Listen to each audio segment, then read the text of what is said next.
Hello दोस्तों, welcome to विद्रुम academy. आप लोगों का विद्रुम एकेडमी में स्वागत है। आइए आज हम आप लोगों के बीच एक नए राज्य को लेकर फिर प्रस्तुत हैं। आइए देखते हैं कौन सा राज्य है। आज वो राज्य है उड़ीसा। उड़ीसा राज्य के बारे में इम्पॉर्टेंट जो फैक्ट हैं, जो एग्जाम के पर्पज से सबसे ज़्यादा महत्वपूर्ण हैं, आइए आज हम उनके बारे में जानते हैं। जानने से पहले हम आप लोगों को एक चीज़ बता दें कि अभी हाल फिलहाल में यूपी पीसीएस का पेपर हुआ था। हमने मात्र 8 से 10 वीडियो जो कि राज्यों का बनाया हुआ है, उस 10 राज्यों में से कम 8 प्रश्न हमारे एकदम टिकटो बोर्ड के लिखे हुए प्रश्न जो कि उसमें आए हुए हैं। नहीं तो आप लोग देख सकते हैं जो हाल फिलहाल में जो अभी पीसीएस का पेपर हुआ है। आइए उसी के मद्देनज़र रखते हुए, सारे एग्जामों को मद्देनज़र रखते हुए जो इम्पोर्टेंट फैक्ट है हर राज्य के, आइए देखते हैं। पहले स्टार्ट करते हैं इसके गठन के बारे में। उड़ीसा राज्य का गठन कब हुआ था? उड़ीसा राज्य का गठन कब हुआ? गठन हुआ है 26 नवंबर 1950 को। ये आ जाते हैं आपके वहाँ की सीट के बारे में। वहाँ पे लोकसभा सीट कितनी है? लोकसभा 21 सीट है। विधानसभा सीटें कितनी हैं? 147 हैं। विधानसभा सीटें 147 है। और राज्यसभा सीट कितनी है? 10। अब आ जाते हैं वहाँ के सीएम।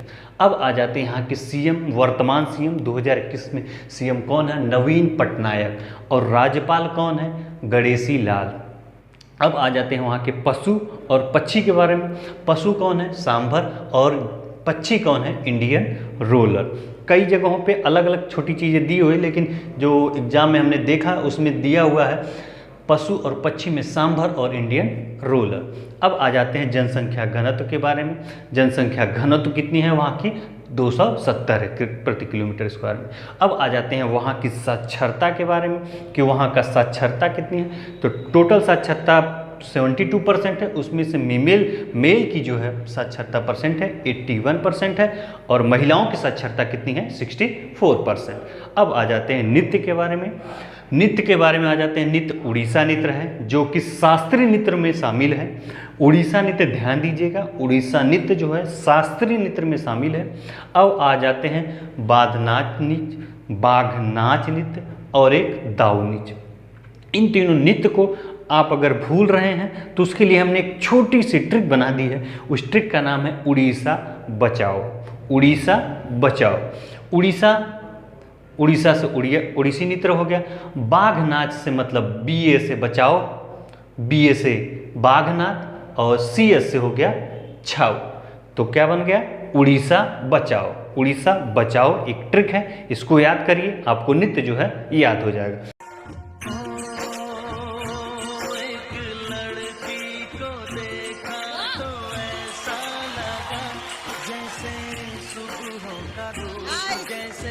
सर्दी की धूप जैसे, बीना की जैसे, रंगों की जान खुशबू लिए।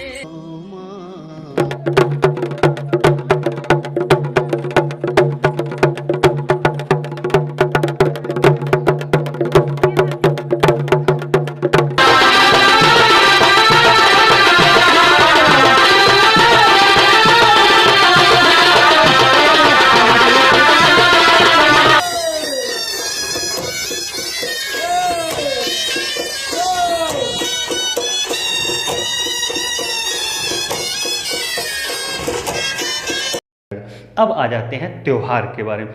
वहाँ पे सबसे ज़्यादा त्यौहार मनाया जाने वाला है जगन्नाथ यात्रा, जो कि लगभग में देश विदेश से लोग वहाँ जाते हैं, उस यात्रा में शामिल होते हैं।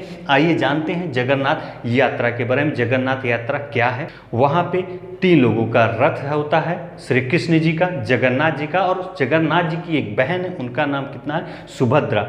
इन 3 लोगों की रथ सजाई जाती है। उस रथ को पूरे जगहों में घुमाया जाता है। वहाँ के उस जिले में एक कहावत, जो सुभद्रा कुमारी उनकी बहन है, अपने भगवान और अपने भाई श्री कृष्ण जगन्नाथ जी से उन्होंने जिद किया घूमने के लिए। तो उसी जिद को पूरा करने के लिए, दिखाने के लिए, उनको घुमाने के लिए जगन्नाथ जी रथ पे लेकर उनको जाते हैं। तो उसी चीज़ के लिए यहाँ पे ये त्यौहार मनाया जाता है। अब आ जाते हैं वहाँ पे एक ओपन थिएटर नाम का, एक धनु यात्रा नाम का एक नाटक होता है। धनु यात्रा नाम का एक नाटक होता है। नाटक आधारित एक ओपन थिएटर बना हुआ है।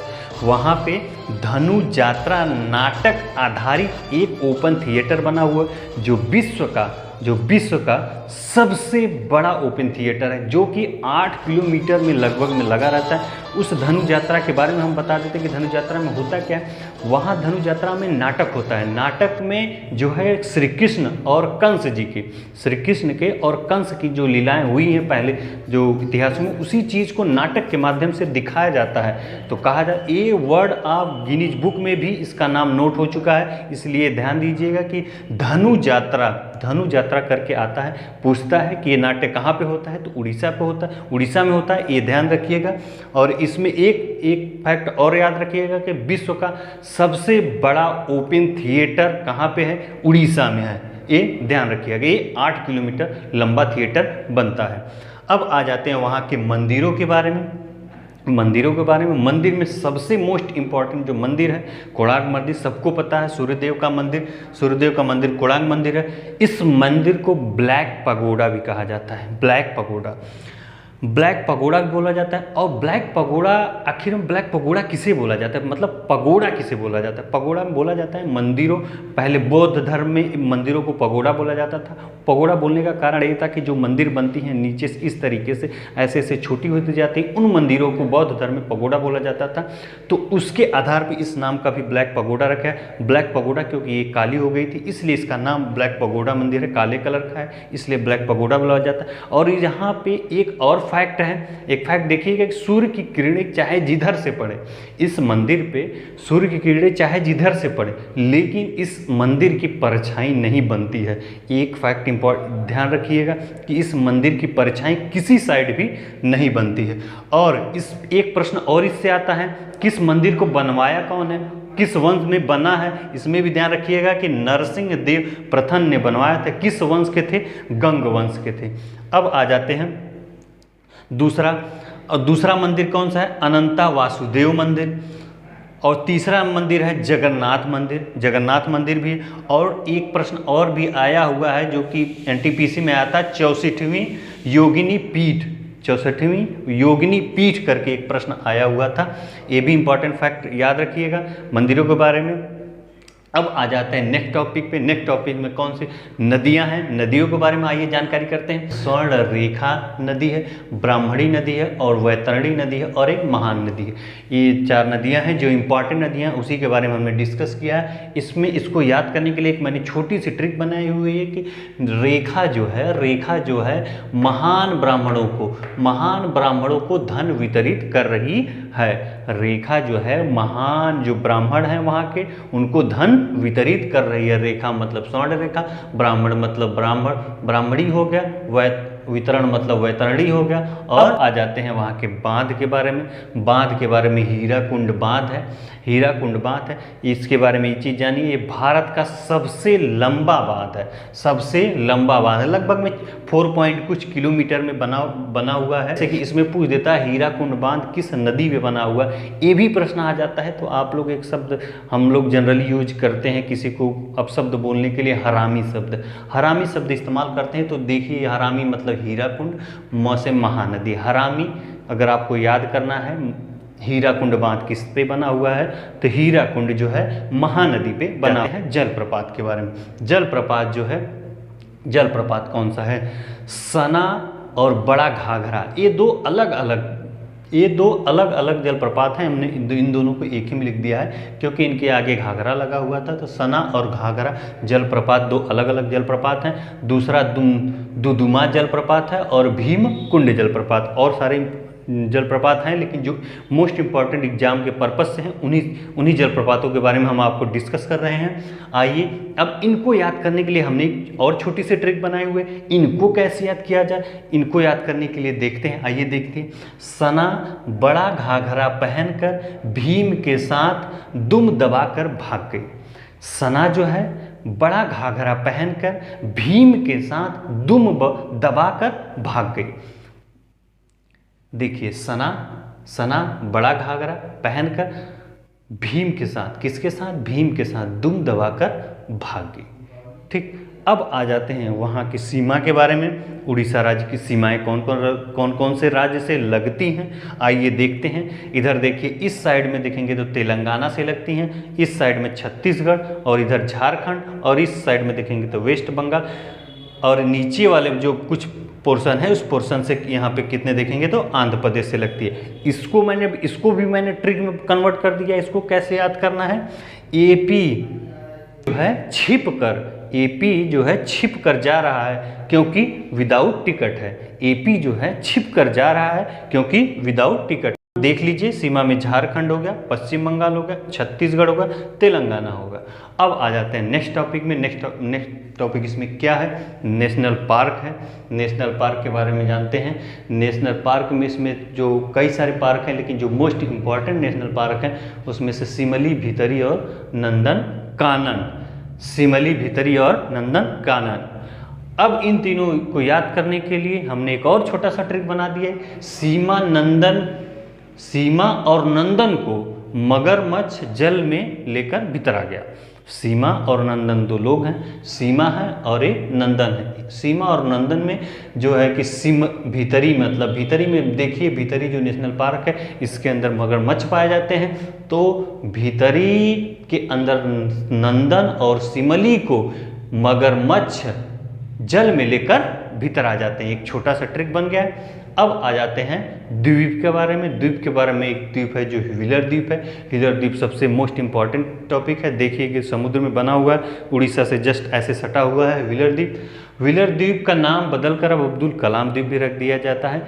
इस द्वीप पे क्या होता है, इस द्वीप पे जो है वैज्ञानिक जो होते हैं उसे परीक्षण करते हैं। सबसे पहले परीक्षण जो है वैज्ञानिक इसी द्वीप पे करते हैं, क्योंकि ये समुद्र में बना हुआ है। कोई नाव बनाकर वहाँ से निशाना कर लेते हैं, इससे यहाँ पे परीक्षण करना आसान होता है, इसलिए इस द्वीप का उपयोग करते हैं वैज्ञानिक। और हाँ, इस द्वीप से जब परीक्षण हो जाता है, वैज्ञानिक यहाँ से संतुष्ट हो जाते हैं, तो उसी परीक्षण को लोग वैज्ञानिक जो है आर्मी वाले को दे देते हैं। तो आर्मी जो है उसको कहाँ ले जाकर परीक्षण करता है, तो राजस्थान में जो पोखरण है वहाँ पे आर्मी ले जाकर दूसरी बार परीक्षण करता है। तो ये ध्यान दीजिएगा, जो परीक्षण वाला पहला स्टेज होता है वैज्ञानिक द्वारा, तो वैज्ञानिकों द्वारा जो परीक्षण किया जाता है व्हीलर द्वीप पे किया जाता है। और जो आर्मी द्वारा परीक्षण जो किया जाता है और राजस्थान के जो पोखरण स्थान बना है वहाँ पे किया जाता है। अब आ जाते हैं वहाँ की गुफाओं के बारे में। गुफाओं से भी प्रश्न बना हुआ है। उदयगिरी और खंडगिरी की दो गुफाएं हैं, उन दोनों गुफाओं पे प्रश्न आया हुआ है कि उदयगिरी और खंडगिरी की गुफाएं कहाँ पे पाई जाती हैं, तो उड़ीसा में पाई जाती हैं। ये ध्यान दीजिए। जनजातियों में जाता कोंड, ओंडा और होलवा जनजाति हैं। अब आ जाते हैं जीआई टैग के बारे में। जीआई टैग, कंधमाल की हल्दी अभी हाल ही फिलहाल में रीट का पेपर हुआ था, उसमें आया हुआ प्रश्न है। एनटीपीसी में बहुत रिपीटेड क्वेश्चन है। कंधमाल की हल्दी का जीआई टैग दिया। और हाँ, एक आ जाता है उड़ीसा के रसगुल्ले। उड़ीसा के रसगुल्लों को जीआई टैग मिला है। जो रसगुल्ले को टैग में था, पश्चिम बंगाल और उड़ीसा दोनों राज्यों ने अपना दिया था जीआई टैग के लिए, लेकिन पश्चिम बंगाल को न मिल करके उड़ीसा राज्य को मिला इस जीआई टैग के बारे में। अब आ जाते हैं वहाँ के कुछ इंपॉर्टेंट फैक्ट के बारे में, जो महत्वपूर्ण जानकारियाँ हैं नोट में आ जाते हैं। बिरसा मुंडा स्टेडियम जो कि वहाँ पे बन रहा है, अभी 2022-23 तक बन के तैयार हो जाएगा। वो हॉकी का भारत का सबसे बड़ा स्टेडियम बन रहा है वहाँ पे। अब आ जाते हैं केंद्रीय चावल अनुसंधान।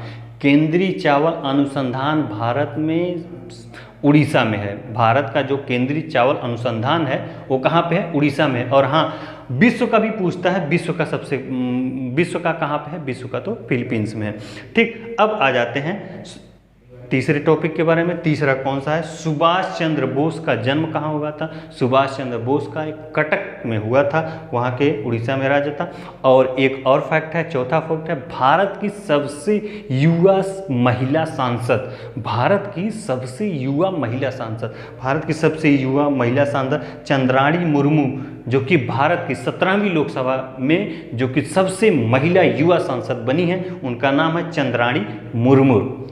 और इम्पॉर्टेंट फैक्ट इसमें जो भी जितने भी जानकारी के एग्जाम के पर्पज से हमने आपको सारी जानकारियां बता दिए हैं। अब अगर आप लोग स्क्रीनशॉट लेना चाहते हैं तो एक बार स्क्रीनशॉट ले सकते हैं। अगर हमारी दी हुई